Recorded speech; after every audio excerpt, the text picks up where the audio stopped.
into this explainer. Today, we're breaking down a genuinely terrifying case known as the Ash Hollow Incident. It's this absolutely wild story of an urban exploration that went inexplicably, horrifyingly wrong for three creators, Marcus, Devin, and Elena.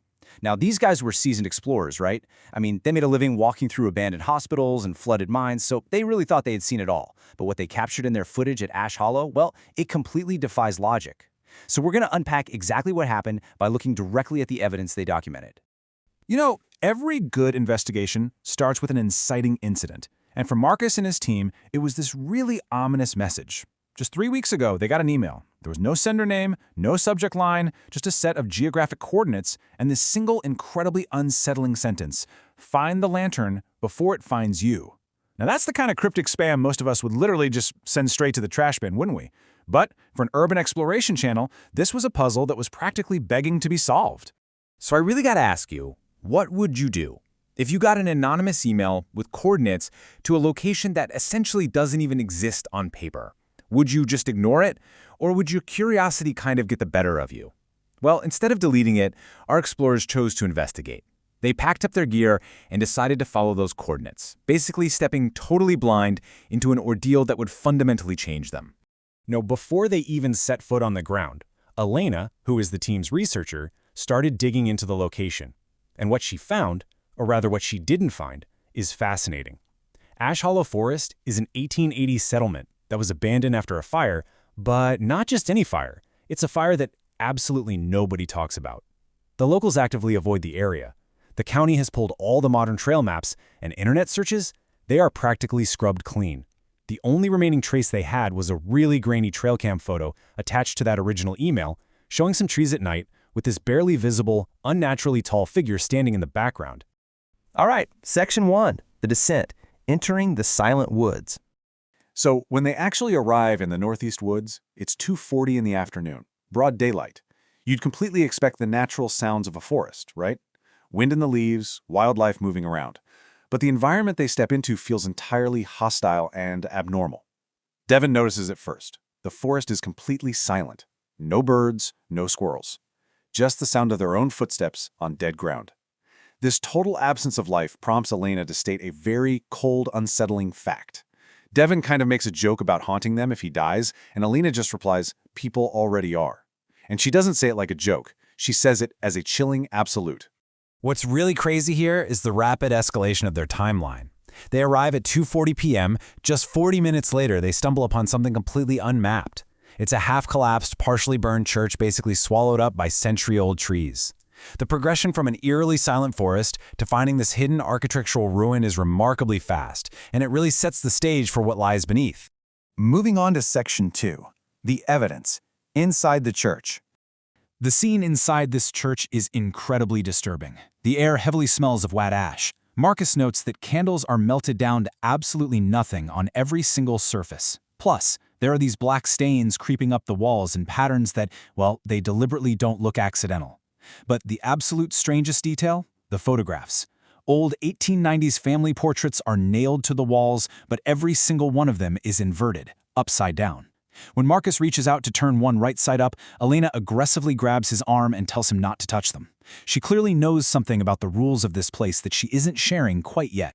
Under a broken pew, Marcus finds this nameless, water-damaged leather journal.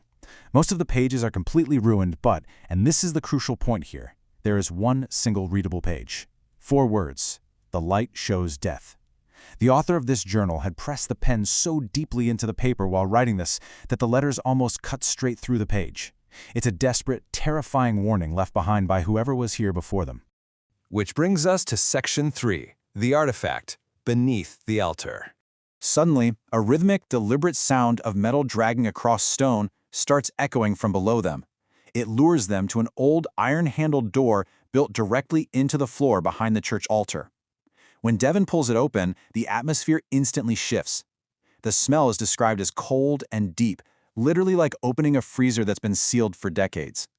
As they head down into the basement, the temperature plummets so sharply that their breath becomes visible. And their audio recorder? It fills up with this bizarre static, sounding exactly like a frequency trying to push its way through from the wrong side of our reality. Down at the bottom of the stairs, sitting in the corner of the room, right on the floor, is a lantern. but it's glowing with a soft, pulsing amber light. There's no flame inside, no battery, absolutely no power source of any kind. It is just sitting there, glowing, almost as if it had been waiting for them to arrive. And right at that exact moment, that dragging sound of metal on stone starts approaching them again. It's getting closer. All right, Section 4, the encounter, the shift in Devon. So earlier in the day, Devon was full of nervous energy, right? He's making jokes, saying things like, day one of definitely not dying. But down in that freezing basement, as the dragging sound approaches, Devon just freezes. His voice changes completely.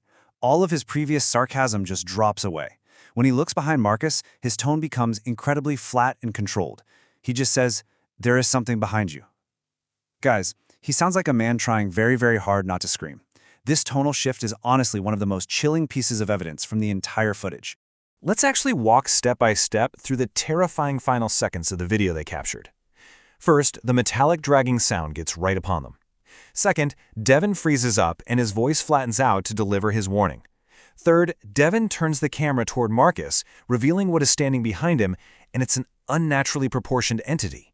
It's way too long in the limbs, way too still to be living, and it has absolutely no face. Finally, right where a face should be, 2 points of light appear in the darkness, and they are glowing the exact same amber color as that impossible lantern on the floor. After Devon yells to run, the footage just cuts. Marcus doesn't even remember the escape. He literally has a complete memory blank of frantic running through the dark forest. The next thing he clearly remembers is the three of them sitting inside their car in a parking lot 2 entire miles away. The engine is running, they're completely exhausted, and absolutely nobody is speaking. They survived, sure, but the trauma of what they just witnessed silenced them completely. But the story doesn't end in that car. When Marcus and the team finally force themselves to re-watch the footage, they notice a horrifying detail. In the final 3 seconds of the video, right before the camera cuts to black, that tall, faceless entity, it isn't moving toward Marcus. It's not moving toward Devon or Alina either. It actually moves away from them, toward the glowing amber lantern in the corner of the basement. Marcus describes it perfectly. He says it moved toward the light, like it was going home. Marcus ends his account by begging anyone with information about the settlement, the unspoken fire, or the lantern to reach out, mainly because he feels compelled to go back. But he leaves us with a final, incredibly provocative warning. Check your inboxes. Did you receive an email recently with no sender name and a random set of coordinates? If you did, whatever you do, do not follow them. Some mysteries are scrubbed from the map for a very good reason. Thanks so much for joining me on this explainer, and stay curious out there, but stay safe.